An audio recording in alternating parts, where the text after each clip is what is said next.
Hai guys, saya dari kelompok 8 akuntansi keuangan yang beranggotakan Petrus Canisius Tamuama, NPM 20302143. Saya sendiri Putri Awalia Mustaba, NPM 20302132, dan Salma Meheriska Nurhalisa Putri, NPM 20302557.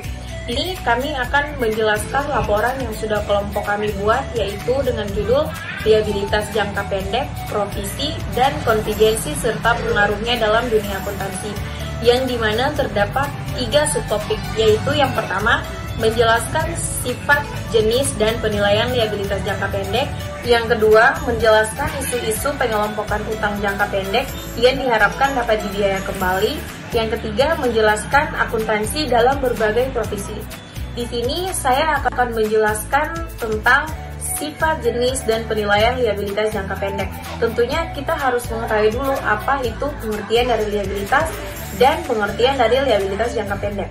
Liabilitas adalah suatu kewajiban yang dimiliki seseorang atau perusahaan yang harus dibayar berdasarkan periode tertentu, biasanya didasarkan atas nilai uang.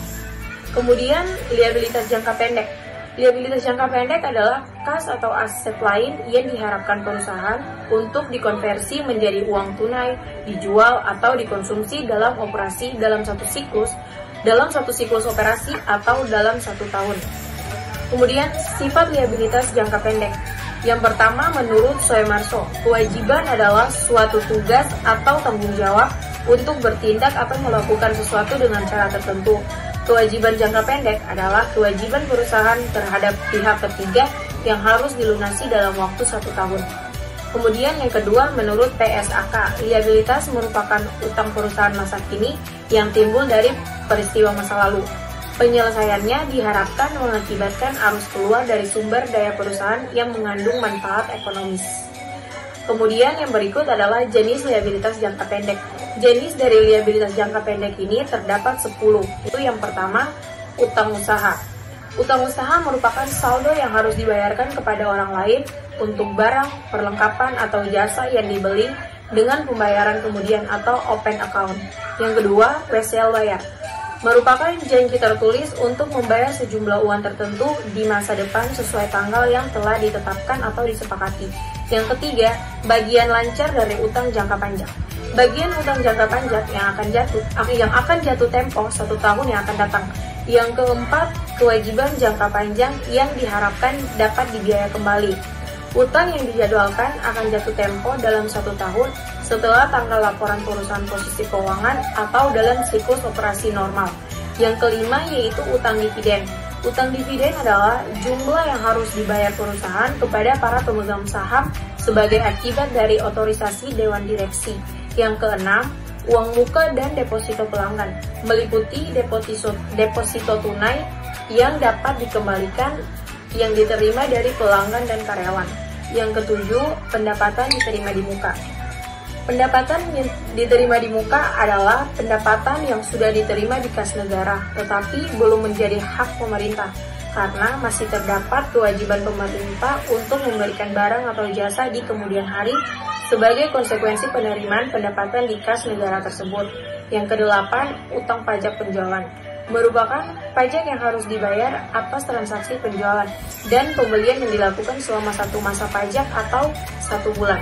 Yang kesembilan, yaitu utang pajak penghasilan. Utang pajak penghasilan adalah berdasarkan penghasilan kena pajak atau yang belum dibayarkan perusahaan kepada pemerintah.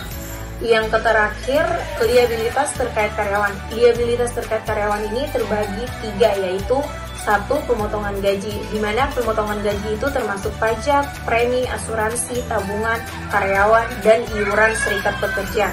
Yang kedua, cuti berbayar. Cuti berbayar atau absen dari pekerjaan yang dibayar seperti liburan, sakit, persalinan, dan penghargaan masa kerja. Yang ketiga, bonus. Sebuah bonus kepada beberapa karyawan tertentu selain gaji, upah, atau reguler mereka. Subtopik yang kedua, menjelaskan isu-isu pengelompokan utang jangka pendek yang diharapkan dapat dibiayai kembali. Kewajiban jangka pendek yang diharapkan dapat dibiayai kembali. Kewajiban jangka pendek utang yang dijadwalkan akan jatuh tempo dalam 1 tahun setelah tanggal laporan perusahaan posisi keuangan atau dalam siklus operasi normal.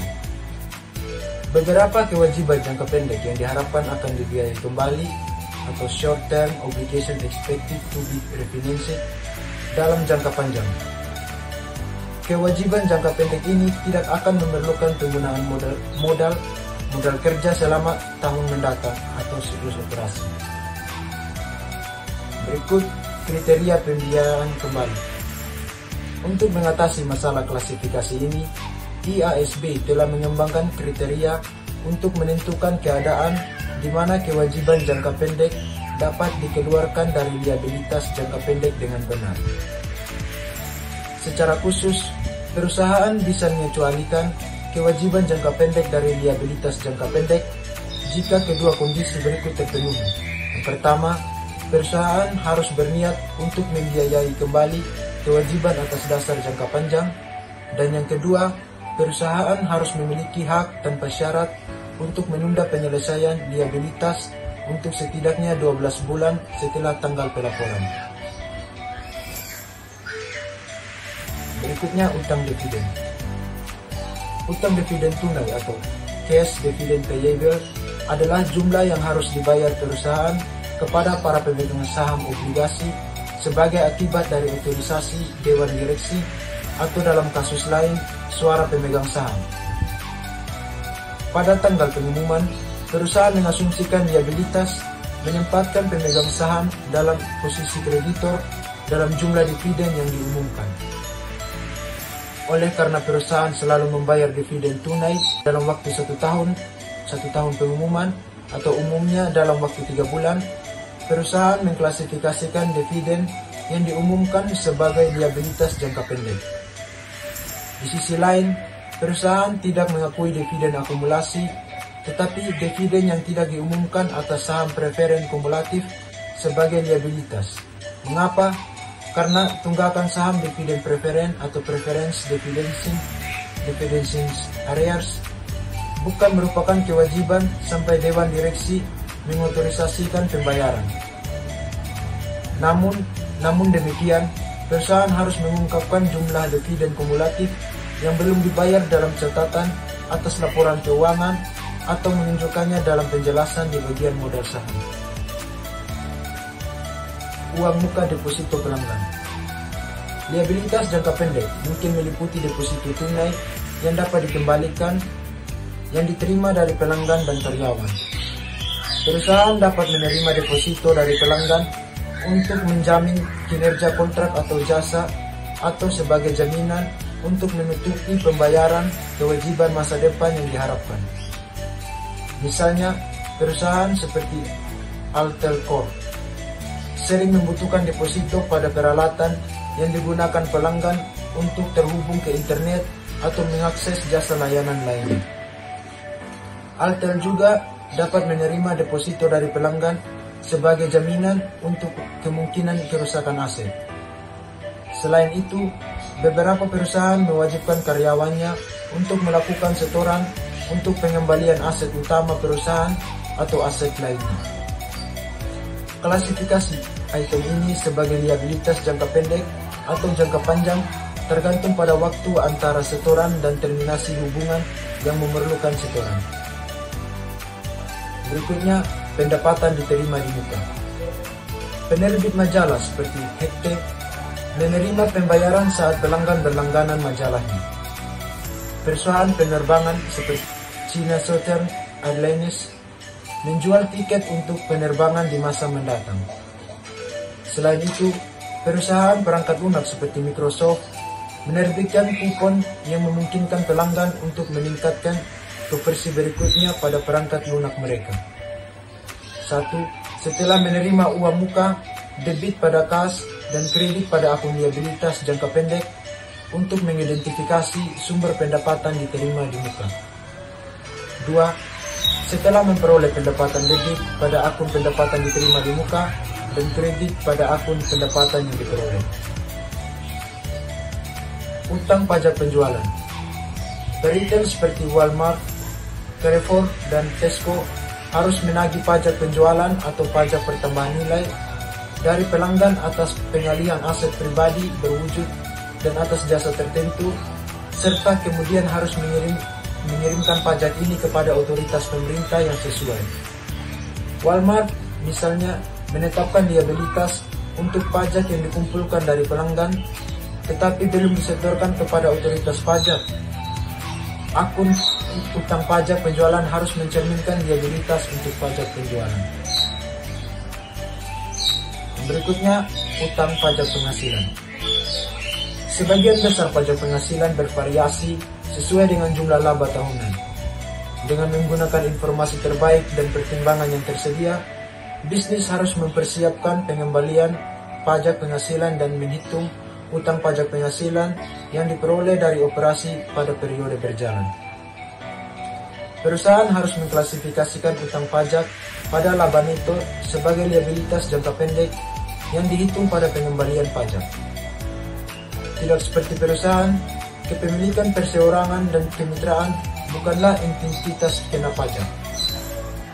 Oleh karena kepemilikan perorangan dan anggota kemitraan dikenal pajak penghasilan pribadi atas bagian penghasilan kena pajak bisnis mereka, liabilitas pajak penghasilan tidak tercantum dalam laporan keuangan perusahaan milik pribadi dan kemitraan.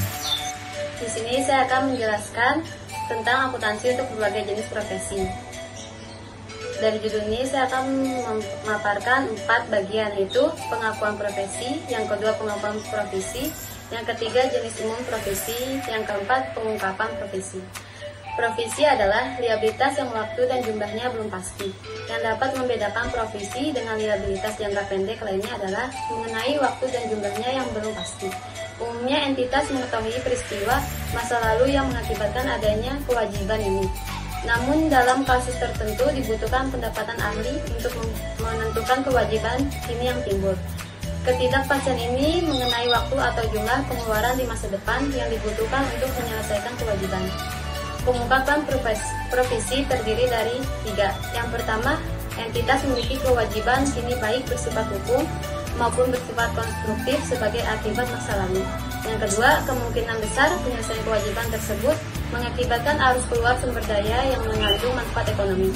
Yang ketiga, ada estimasi yang andal mengenai jumlah kewajiban tersebut dapat dilakukan jika kondisi di atas tidak terpenuhi, maka profesi tidak diakui. Di sini saya akan menjelaskan contoh pengakuan. Estimasi yang menyajikan situasi di mana pengakuan profesi tergantung pada kemungkinan pembayaran masa depan. Gugatan. Fakta pada tanggal 30 November 2011, anggaplah bahwa seorang karyawan mengajukan tuntutan sebesar 100 juta euro kepada Morrison karena kerusakan yang diterita saat karyawan tersebut mengalami cedera serius. Di salah satu fasilitas perusahaan, pengacara Morrison percaya bahwa Morrison tidak akan kalah pada perkara pengadilan, sehingga mendapatkan probabilitas kurang dari 50%. Pertanyaannya, haruskah Morrison mengakui profesi untuk perkara pengadilan pada tanggal 31 Desember 2011? Analisisnya, meskipun peristiwa wajib masa lalu telah menjadi cedera yang menyebabkan pengajuan perkara pengadilan, tidak lebih mungkin daripada tidak, bahwa Morrison harus membayar ganti rugi apapun. Kesimpulannya, Morrison tidak perlu mencatat profesi. Jika di sisi lain pengacara Morrison memutuskan bahwa memungkinkan besar perusahaan akan kalah dalam perkara pengadilan, maka Morrison harus mengakui profesi pada tanggal 31 Desember 2011. Di sini ada pengukuran profesi. Yang pertama ada estimasi terbaik. Jumlah yang diakui sebagai profesi adalah hasil estimasi terbaik pengeluaran yang diperlukan untuk menyelesaikan kewajiban kini pada akhir periode pelaporan. Yang kedua, ada risiko dan ketidakpastian. Jumlah yang diakui sebagai profesi adalah hasil estimasi terbaik pengeluaran yang diperlukan untuk menyelesaikan kewajiban kini pada akhir periode pelaporan. Yang ketiga, peristiwa masa depan. Peristiwa masa depan yang dapat mempengaruhi jumlah yang diperlukan untuk menyelesaikan suatu kewajiban harus tercermin dalam profesi.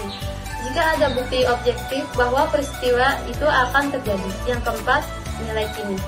Jika dampak nilai waktu yang cukup material, maka jumlah profesi adalah nilai kini dari perkiraan pengeluaran yang diperlukan untuk menyelesaikan kewajiban. Yang kelima, ada rencana pelepasan aset.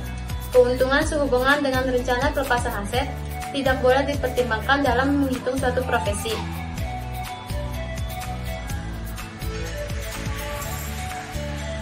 ada jenis umum. Yang pertama, ada tuntutan hukum. Kedua, garansi. Yang ketiga, premi. Keempat, lingkungan. Kelima, kontrak yang memberatkan. Keenam, ada restrukturisasi. IFRS mewajibkan pengungkapan ekstensif terkait dengan profesi dalam catatan atas laporan keuangan. Namun perusahaan tidak mencatat atau melaporkan dalam catatan atas laporan keuangan tentang kontingensi resiko umum yang melekat dalam operasi bisnis. Profesi litigasi. Bisnis perusahaan harus mempertimbangkan hal berikut dalam menentukan apakah akan mencatat liabilitas sehubungan dengan litigasi yang tertentu atau terancam serta klaim dan penilaian yang aktual. Yang pertama, ada jangka waktu di mana penyebab utama tindakan terjadi. Yang kedua, melekat dalam operasi bisnis.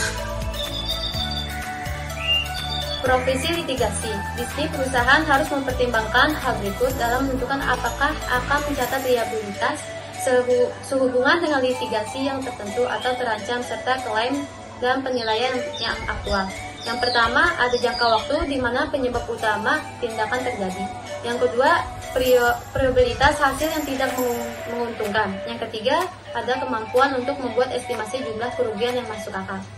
Sehubungan dengan tuntutan yang tidak terduga serta klaim dan penilaian yang tidak tertulis, perusahaan harus menentukan: 1. Tingkat probabilitas bahwa gugatan diajukan atau klaim penelitian dapat ditegaskan, dan yang kedua, ada probabilitas hasil yang tidak menguntungkan. Jika keduanya besar kemungkinan, jika kerugian tersebut cukup dapat diestimasi, dan jika penyebab tindakan diberlakukan sebelum tanggal laporan keuangan, maka perusahaan harus mengakui liabilitas. Sini ada pengungkapan profesi. Pengungkapan terkait profesi ini sangat luas. Perusahaan harus memberikan rekonsiliasi atas saldo awal dan akhir untuk setiap profesi. Pertama, mengidentifikasi apa yang menyebabkan perusahaan selama periode tersebut. Setelah itu, profesi harus dijelaskan perkiraan waktu dari arus keluar diungkapkan. Mengungkapkan tentang ketidakpastian terkait dengan arus keluar yang diharapkan serta penggantian yang diharapkan seharusnya yang diberikan.